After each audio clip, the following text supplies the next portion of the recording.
जिस काम को करने के लिए जाते हैं वो काम टल जाता है।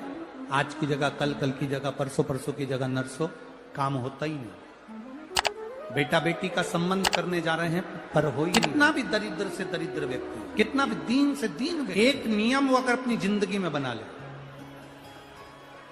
प्रदोष काल में, प्रदोष के समय पर बेलपत्री के वृक्ष के नीचे एक बार जाकर नमन करना और प्रदोष काल में शंकर भगवान के मंदिर में दिया लगाना। ये दो चीजें अगर वो 3 महीना भी लगातार कर ले तो उसके जीवन में कभी कोई समस्या आ ही नहीं सकती, कोई दुख आ ही नहीं। एक नियम बना, जब कोई कहते तुम्हारे जीवन में कष्ट ही कष्ट, तब एक काम चालू करो, शिव की आराधना, तब एक काम चालू करो, भगवान शंकर की आराधना। 3 चीजें अपना लो। पहले नंबर पर शिव जी के मंदिर में 1 लोटा जल चढ़ाना। दूसरे नंबर पर मंदिर में दिया लगा सकते हो तो ठीक है, नहीं तो कनेर का फूल पीला वाला, देखा है आप लोगों ने? जम के बोलो जरा। पीले कलर का कनेर का फूल प्रदोष काल के समय पर अगर दीप लगा सको तो ठीक है, नहीं तो एक कनेर का फूल पीले कलर का शिव जी के अशोक सुंदरी का स्पर्श। अशोक सुंदरी वाली जगह मालूम है ना आप लोगों को? फिर से आप समझ लें। ये शिवलिंग जलाधारी, ये चरण, राइट में गणेश जी, लेफ्ट में कार्तिकेय जी, मध्य भाग में जो एक मोटी सी लाइन होती है वो अशोक सुंदरी का स्थान हो। जहां पर शिवलिंग रखा हुआ है ये पार्वती जी का हस्त कमल। शिवलिंग के ऊपर जो कलश में से एक एक बूंद पानी गिरता है वो शंकर जी की 5 लड़कियां, जया, विषहरा, शामली बारी, दौतली, देव। शिव जी के 6ठे नंबर की लड़की अशोक सुंदरी मध्य भाग में।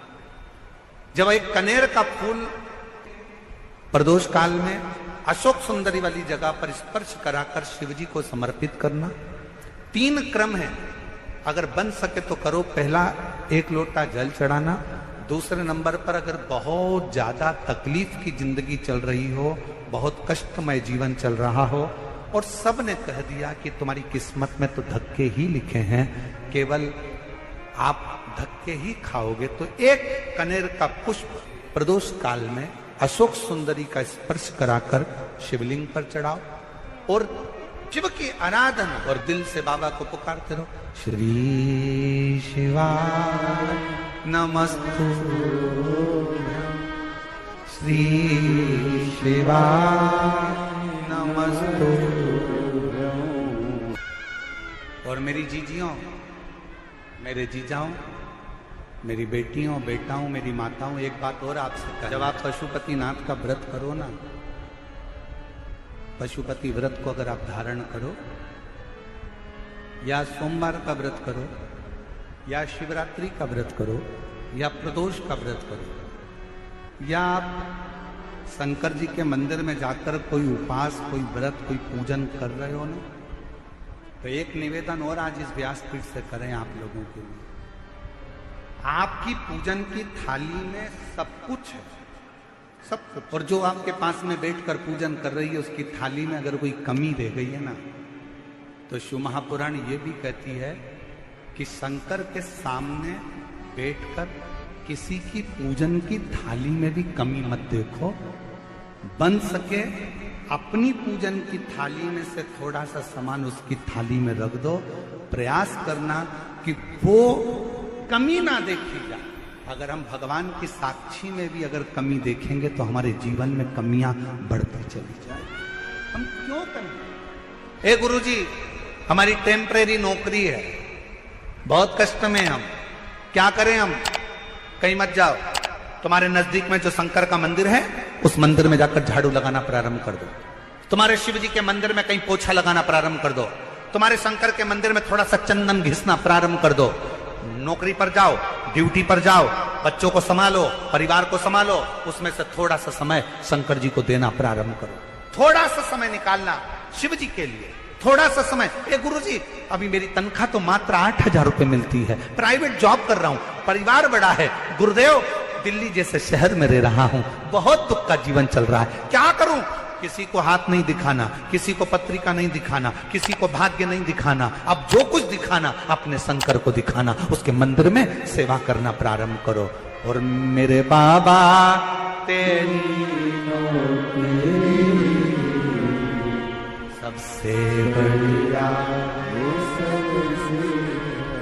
यदि कोई एक बार शिवालय की ओर चले जाता है, शंकर की ओर बढ़ जाता है, शिवालय की ओर बढ़ जाता है, तो उसके पितर, उसके पूर्वज और उसके जीवन में कितने भी दोष हों, वो सारे के सारे दोष समाप्त होते चले। शायद इसीलिए शिव जी पर चढ़ाया गया एक लोटा जल हमारे घर का पितृ दोष हो चाहे अन्य दोष हो, वो भी समाप्त कर दे। कितना सुंदर कहा है।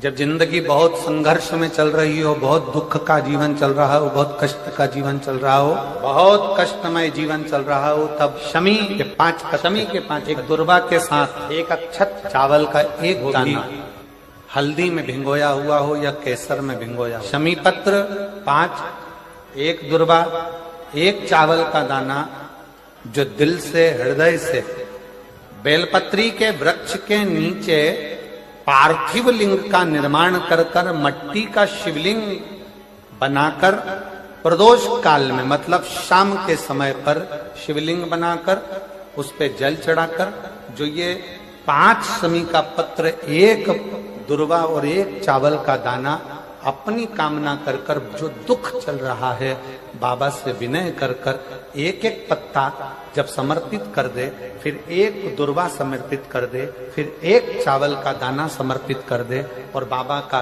वहीं पर पुनः विसर्जन कर दे, 3 महीना तो जाने दो, 15 दिन के अंदर वो दुख कटता जरूर है, चाहे कोई भी दुख, किसी भी तरह का दुख क्यों।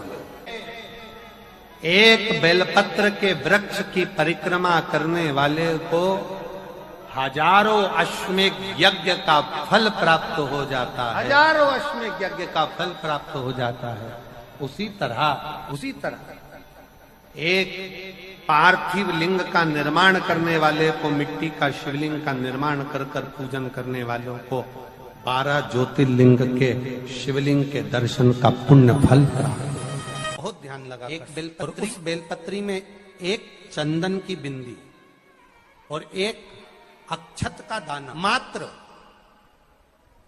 रखकर भी अगर शिवालय पर चढ़ा दी जाती, एक बेलपत्री, एक चंदन का बिंदी, और चंदन फिर निवेदन करेंगे। आज के जमाने में तुम लोग सब घिसा घिसाया, पड़ा पड़ाया, डब्बी का सामान ले लेकर, वो नहीं, चंदन की मुठिया रखो, थोड़ा सा भी घिसो, जरा सा भी घिसो, उसकी एक बिंदी और एक चावल का दाना, जब हम भगवान देवाधिदेव महादेव को समर्पित करते हैं, अपनी कामना कर कर समर्पित करते हैं, तो निश्चितता है, पुराण की कथा कहती है, शंकर भगवान उसका फल शीघ्र प्रदान कर देते हैं। भले आपने कुछ करा ना करा, उसका फल तुम्हें मिल जाए। में जाना, लोटा भरकर जल समर्पित करना, और कभी तुम्हारे जीवन में अगर तुमको लग रहा है कि मैं दुखों से पीछा छूट ही नहीं रहा, तब उस जगह पर बेलपत्री के मध्य भाग में पीला चंदन, ये जो पत्ती है और ये 2 पत्ती हैं, ये बड़ी पत्ती और ये बीच की जो 2 पत्ती हैं, इसके बीच में जो डंडी का भाग रहता है,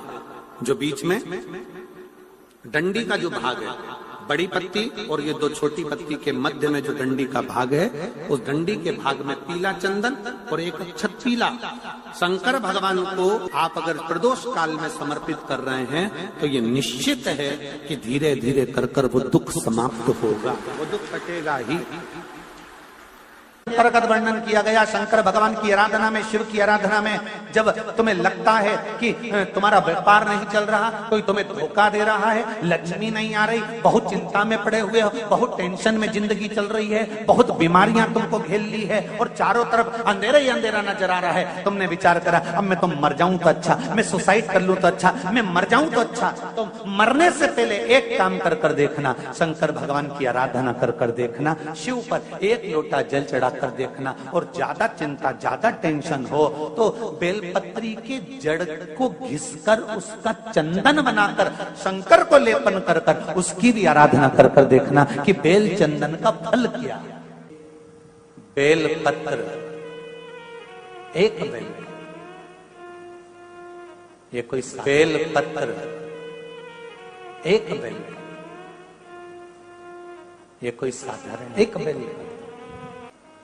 नीचे की डंडी से लेकर ये दो पत्तियां जहां लगी हैं और दो पत्ती से लेकर ये बीच की जो पत्ती है उसमें जो गैप है, उसमें जो जगह दिख रही है आपको, ये दो पत्ती से लेकर बीच की पत्ती के बीच में जो जगह खाली रहती है, 33 कोटि देवी देवताओं विराजमान रहते हैं इस बीच की जगह में। जब शिव जी को चढ़ाया जाता है तब इस पत्ती के बीच की जगह शंकर के शिवलिंग पर रखा जाता है, तो शिव जी इतने प्रसन्न होते हैं कि मेरी स्तुति करने के लिए ये। थोड़ा सावधानी पूर्वक कथा सुनिएगा, ध्यान लगाइएगा।